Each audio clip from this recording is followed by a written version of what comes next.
Welcome aboard, it's Captain G with a new game on a new map. This is the Battle for Iwo Jima.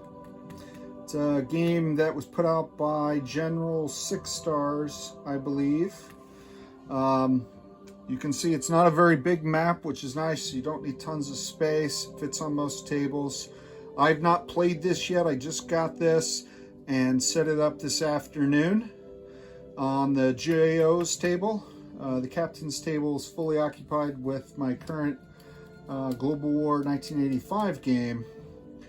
I'm not done solo games before. Normally it was always Eggman and myself, but since he moved out last year, got his own apartment, we don't play a lot of games. So I figured if it's not a YouTube capable game, I better get used to playing solo. So this will be my first solo venture. I'm very excited about this game. I looked through the map. I looked through the details.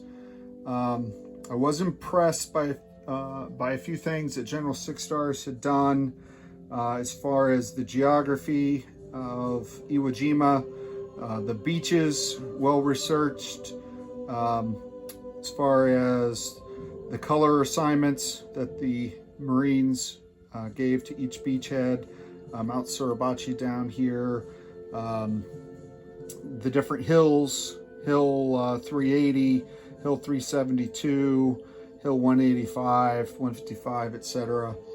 And if you're unfamiliar with how the military names a hill, it's the height of the hill. It's not a map coordinate system or anything like that. It's so that way you can find the height of the hill or mountain, and that's where it is. Okay. This battle's February to March 1945. It's obviously famous. It was fought by the U.S. Marine 5th Amphibious Corps, which was the 3rd, 4th, and 5th Marine Divisions. There was a U.S. Army force that was there for garrison, but obviously the Marines always get the hard job of landing. That's their thing. That's their specialty. I want to say the 9th Infantry for the Japanese. I saw it earlier, but I may have forgotten now. With Flags of Our Fathers, if you watch that movie, or Letters from Iwo Jima, both of them great movies. But General Kobayashi was responsible for, I'm probably saying his name wrong, for the defense of the Japanese forces. So they have both the airfields. You'll see these. I got these markers from HBG just for this game specifically. These are minefield markers. So that comes into effect. Japanese pillboxes. You have standard units for the Japanese. They do have regular artillery, AA. They have a heavy AA. And in this case, I'm using these America Japanese invasion and self-propelled AA guns to distinguish between the normal World War II AA guns, as that sculpt.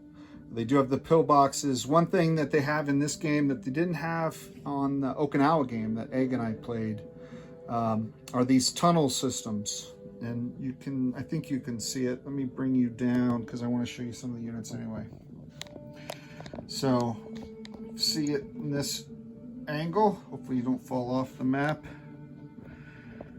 Okay. So, you'll see these T's, and then a red line to another T, and a red line to another T, and a red line to another T. So the T's represent the tunnel entrance. And there's a mechanism in the game where the Japanese can send infantry into a tunnel and come out at any point and do an attack. You know, I use the term bonsai charge. I don't think it's used that way in the rules, but so that's kind of neat. And to prevent that, the U.S. has to leave forces to garrison every point along the tunnel system. So there's a couple different tunnel systems. The Japanese pillboxes, as I mentioned, the different beaches, green, red, yellow, blue, the 5th Marine coming in on the left. Those regiments for the 5th Marines coming left, taking Suribachi, moving up the west side of the island. 4th Marines coming here, dealing with the quarry, clearing the airfields and moving up on the east. And then the 3rd Marines were the reserves. They came up the middle then, and between the 5th and the 4th. The game itself, even though the battle lasted for over a month, the game itself is 10 turns. The angle you so you can see the counter. So roughly every turn is approximately 3 days, if you want to think of it that way. So 3 days of combat. I've laid out the Marine units. These are just for fun. This is my table glitter and glamour. So you have Marine infantry, you have flamethrower infantry, which I use these HBG pieces. I just paint the tips red. Not a lot of them, not nearly as many as in the Okinawa game, so they're more valuable and scarce. So flamethrower infantry, regular Marine infantry. You have mechanized infantry, and I'm using these HBG, I think LAVTs, I can't remember, as my Marine Corps mechs. And then flame tanks, same ones that I used for the Okinawa game from HBG. So flame tanks, you have artillery and regular tanks. The size of the U.S. fleet, there is no Japanese opposition from a naval standpoint or even from air, no kamikazes, which at first I thought surprised me, but when I did some research, again, General Six Stars got that correct. There was only one noted kamikaze attack on day 2 of the invasion, and then nothing else for the rest of the game. And each turn is 3 days. So there are 4 battleship and 4 cruisers off the coast in this game that can do shore bombardment. There's a mechanism for that. So the Japanese objective is to cause as many casualties as possible for the Marines and deny them victory, and that was true to the historical objective of General Kobayashi. For the U.S. player, the Marines landing, their objective is to secure the island, and that's represented in this game by victory sites. I think in the rules they reference cities, but there were no cities on Iwo Jima. So Mount Suribachi over here, Mount Suribachi is a victory site.